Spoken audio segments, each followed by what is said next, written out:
You guys ever wonder what happened to layaway? Like, I remember in my childhood vividly, there would be big, like, layaway signs everywhere, and they would kind of encourage you to just kind of put, a little bit aside month after month or week after week, and then eventually you'll get what you want. That's called delayed gratification, right? But anyways, you're probably wondering, okay, Crystal, that doesn't even match the title of the video, but it does. I want to talk about the banking system. I haven't had a video in a long time talking my mess about the banking system and the society that it has created. I'll talk about some advantages and disadvantages as far as credit unions and banks go, but just so you know, they're both pretty crappy products, right? But at any rate, stick around for all that and more. It's Crystal with the Cash Compass. All right, welcome back. I am here to teach you all the things that you should have learned in school about money, but for whatever reason, they forgot to mention it. Please be sure to subscribe and hit that bell if you about your money. We talk about everything from personal finance to investing to the economy. Let's get into it. All right, so why did I start off talking about layaway?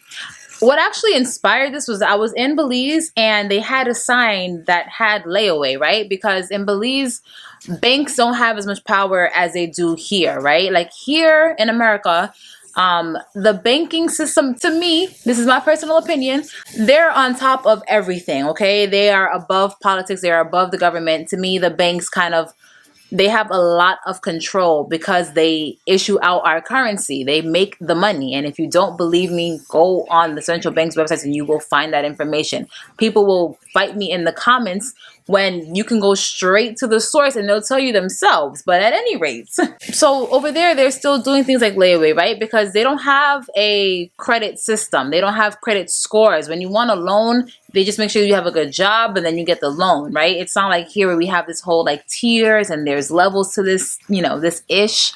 It's a little bit built different over there. And it made me think about how the banking system has just really morphed our minds. And like delayed gratification is like, who is she, right? We don't even know her.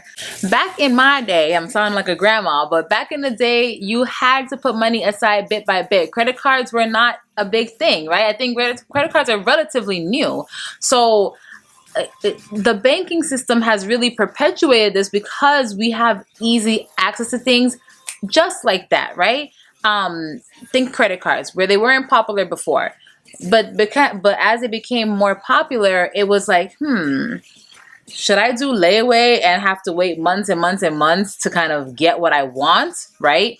Or should I put it on my credit card, right? And I can get it right now and whatever. I'll worry about that bill another day. But let's get to this PS5 right now. Let's get to them Balenciagas, those Louis Vuitton shoes, whatever, what have you, right? It's like the power of now. And they can kind of feed your mind into like, get it now.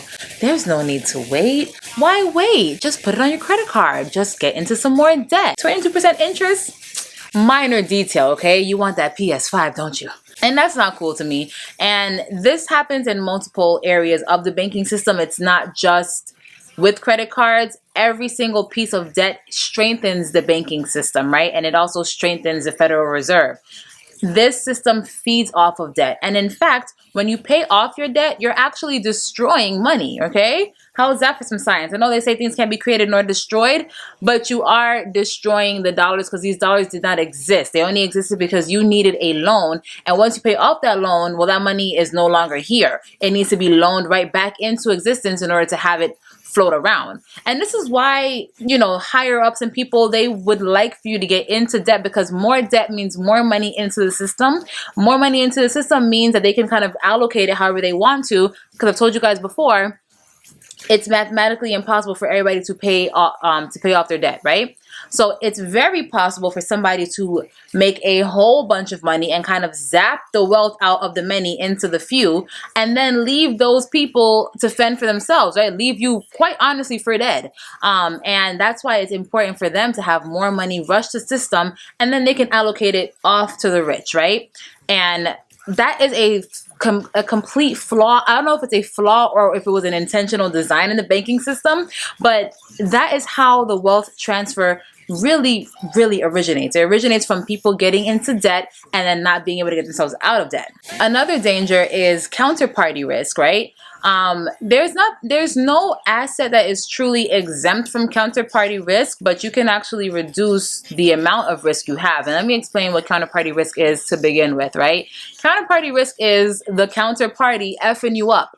So if you have a loan, for example, let's say we're doing a peer-to-peer loan and I'm loaning Joe Schmo money. The counterparty risk I have is Joe Schmo saying, forget you, I'm buying a PS5 and I'm not paying you back, right? So the counterparty risk I run is, okay, he might not pay me back and then I lose my money. If we have our money in a certain stock, right, the stock of like Tesla or whatever, and they go bankrupt, that counterparty risk is the bankruptcy, right? They can just decide, listen, we're closing up. We don't have any money to give you. We don't have any money to give anybody. So we're just done. And then you lose all your money. Okay. In these banks, you have the counterparty risk because they can also fail, right? I know back in 2008, we had too big to fail and they bailed all those banks out. And maybe they'll do something similar like that again. But when 2008 happened, when that recession did happen, they started to kind of write in bail-in laws, okay? Bail-in laws is when they could take your money from you. Boom, thank you, I'll have that. But they can't take something for nothing, right? So they have to give you something. And normally what they'll give you is a piece of their stock. But it's like, Papi, if you're failing, right? If this is a failing company, why the F would I want your stock? But that is actually a rule. It is legal for them to do that. They can take your money and exchange it for stock, which is probably going to be worthless because once people find out that these banks are doing bail-in laws, well, guess what the stock is going to do? It's going to jump right down into a crater, okay? And I spoke about this a little bit more in this video up here if you are interested in that. But the way the bail-in laws work is that they will kind of issue out a tax. This happened in Cyprus, which I honestly can't point to on a map. And I think that's why they try these things in these smaller countries because they know it's not going to create such an uproar. But they did it in Cyprus. They did a bail-in law and they did a bail-in, excuse me. And what they did was they charged a tax, right? And it was anywhere from like either 7% to about 10%, depending on how much money you had in your bank. So they would kind of exercise that tax and they would give you a stock. Okay, that's counterparty risk, right? You can risk the banks kind of writing a whole bunch of things in their terms and services and you just kind of agree with it because who's going to read 100 pages of these terms and conditions? Like, I'm not. And they know that, right? So they play on that. They put a whole bunch of crazy things in there. And then by the time you find out about it, it's too late because it done happened to you already. Another thing that is super annoying about this banking system is the complacency. The whole structure is just created to kind of take away from all your hard work, right? You would think that, okay, I'm working hard at this job. I should be able to just put money into the bank account. And then when I'm ready to retire, I should be able to live off of that, right? Because that is not, it's not unfeasible. This is literally what maybe our grandparents or our grandparents did in the past, okay? But unfortunately, with all this low interest rates, which might sound good from a debt perspective, which is what they love. They just love debt. Yes, it's low. Like you can get a house for under 3%. Like, why don't you do it? That's such a great deal, right? Get into more debt. Get that dream house, the American dream. But it's horrible for the saver. It's horrible for the investor.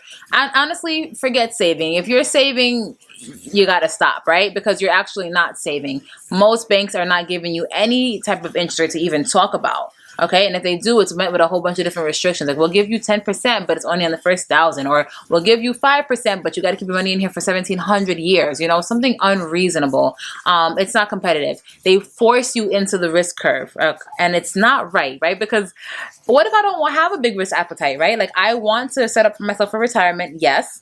But I don't necessarily want to invest in junk bonds or invest in companies that I have no clue what it is. I would much rather something more simple, right? I want to put my money in a savings account and watch it grow. No, we can't do that anymore, right? That rhetoric is old and it's tired. You have to go into the risk curve if you really want to set yourself up for something valuable when you want to retire. Another thing is these banking systems just create product after product that will really just end up screwing the world eventually. I wish I had some sort of time clock, some sort of time machine, and I could kind of see in the future because trust me, I would be very rich and I probably wouldn't be here right now. But these things they're not sustainable, right? When you're making derivative after derivative and you're just creating products out of nothing and people are just searching for yield, it's going to end up blowing up in people's faces when people cannot pay.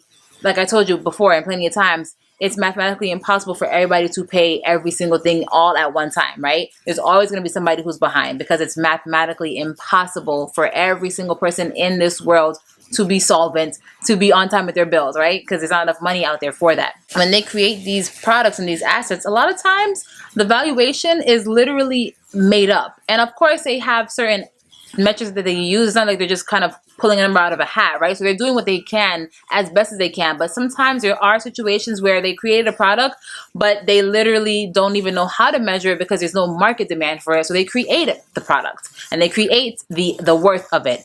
And they only realize the wealth when they actually try to go out there and sell it for that price, and they actually receive that price, right? So there's a lot of valuations, especially in these banks, where you might think they have a whole bunch of assets, but really they haven't put that to the test. Like, we don't really know if they can actually get that money, right? So there's a lot of potential for these banks to be completely insolvent because their products are not sellable. That's a complicated video. Let me know if you want something like that where I can kind of dive in deeper and kind of explain what I mean more by that. The banking system creates winners and losers. I talked about this a little bit in this video up here, but when we are involved in the banking system, we are creating money, we're injecting money into the system, and we are actually contributing to the wealth gap.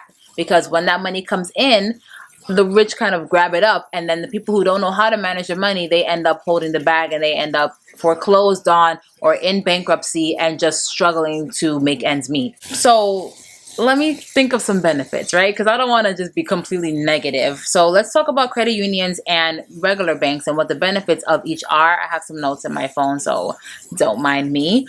But as far as credit unions go, because like, let's face it, we have to kind of be in this system. Like, you want to pay bills online, you want to have certain kind of luxuries that we have these days. You have to be in the system, honestly. You can become your own central bank, which I'll talk about in a little bit, but we haven't had that movement kind of really grow yet.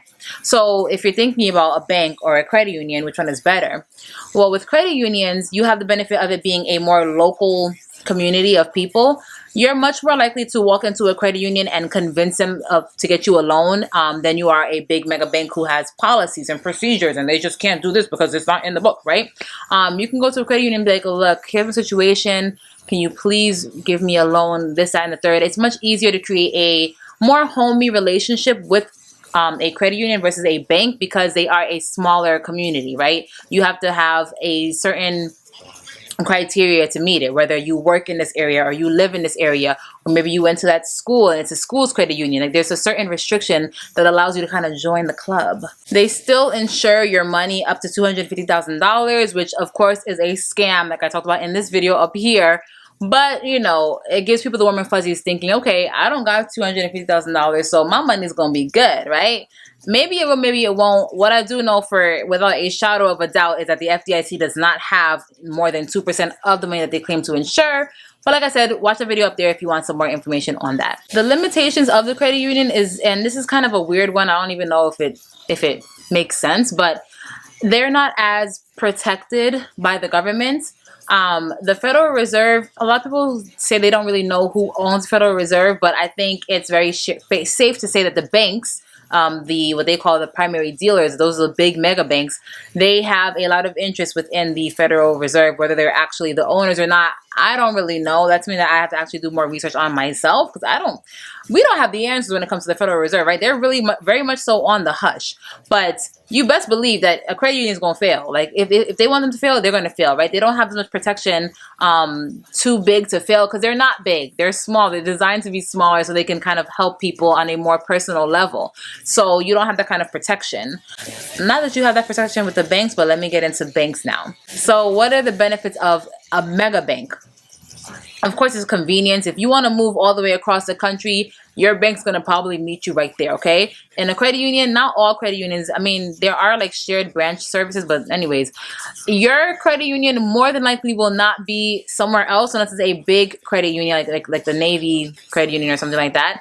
More than likely, your credit union is going to be local. So if you want to move, it will probably be a little bit more of a hassle for you to access your money or to conduct transactions through that company. So when you have a bigger bank, you can pretty much have a seamless transfer no matter where you go, whether you're traveling or you're moving and you're relocating your whole life. I guess another benefit is Zelle. I don't know. Honestly, if you have not got it, I do not like the banking system. I like it, you know, conceptually. Like, it's nice to have the convenience of using cards and you're not having to carry around cash, and you can kind of track all your expenses and you don't have to worry about, oh, what happened to my money? I lost this and that. Like, you know, it's so convenient. I do love banks for that. But the banking system in itself is just so problematic to me, and it just creates so much chaos, and I'm just not a fan of it, right? Like, I just don't like the idea that they can take my money and loan it over and over and over again. I think I have $1,000 in the bank. Meanwhile, 7 people have my $1,000, right? They can double up money just like that. All right. And if you were to get a house, they didn't have that money to get to loan you. So they just created the money to loan you. And then if you don't pay the loan, because like I said, there's going to always be winners and losers. If unfortunately you ended up being the loser, what happens? They take your house. So now somebody who didn't have $1 to give me, real money, created the money out of nowhere and got a real asset. That's a big problem to me.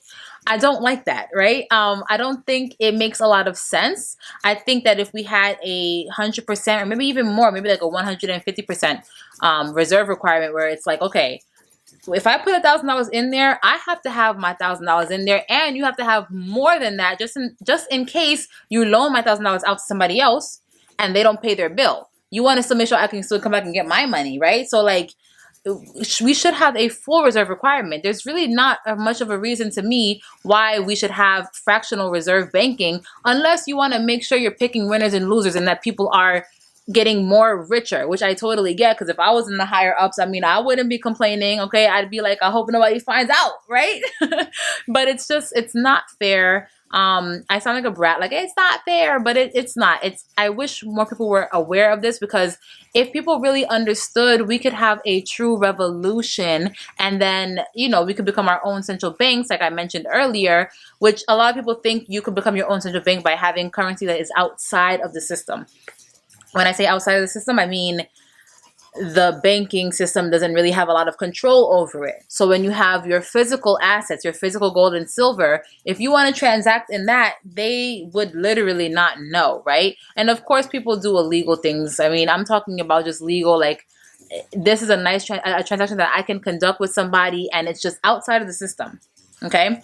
Cryptocurrency is also very popular, and it's the same thing. It's decentralized. Like, it's nobody's business. If I want to buy toothpaste with my Bitcoin, like, no one's going to know my every single move and try to track my financial footprint, right? I have a sense of self. I don't have to worry about who's watching me, who's going to take my account and do what with it. Like, I mean, who's going to garnish my wages, right? Because they can do that too. If they want to garnish your wages, boom, it's out.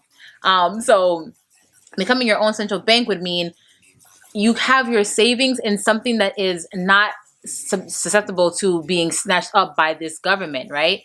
And the Federal Reserve. Because if you have your money in the bank and they just keep on printing money, creating this currency and just kind of throwing it into the system, that waters down the value of your dollars if it's in actual US dollars. Whether or not you know it, you are in a position. If you're somebody who's like, oh, I don't invest, but you have money saved up, you are investing in the US dollar. You have faith in the US dollar. You think that in the future you can be able to use that money and it'll be just fine, right? Mind you, our purchasing power decreases every single second, right? So when you're your own central bank, you have money outside the system. You can make your own choices, your gold and your silver. It's not deflating into oblivion, right? They're not inflating the dollar away and ruining the value of it. In fact, quite the opposite happens typically when you have a country that's going crazy with the money printer, right? Gold and silver tend to go up. We don't really know a lot about cryptocurrency because it's still relatively new. It's like, I think, about 10 years in the making. But the idea would be the same, right? Like, in a perfect world, cryptocurrency would serve the same purpose as gold and silver, and you would be able to protect your wealth in there and make choices that you wouldn't be able to make if your money's in the dollar, which is a lot of counterparty risk because our government prints that money out of control, and it's only a matter of time. I don't have psychic abilities, but it's only a matter of time before this catches up to people, and I don't know what's going to happen there. But let me know your thoughts. What do you guys think about having money outside of the system? Do you want reform, or do you think, we're not going to get that crystal, let's just get over it? I want to hear from you, so let me know. But that will do it. If you like this video, then please like this video and be sure to share it with your friends. And if you have anything else going on, you know what to do. Go ahead and binge watch me. And until next time, keep your money up.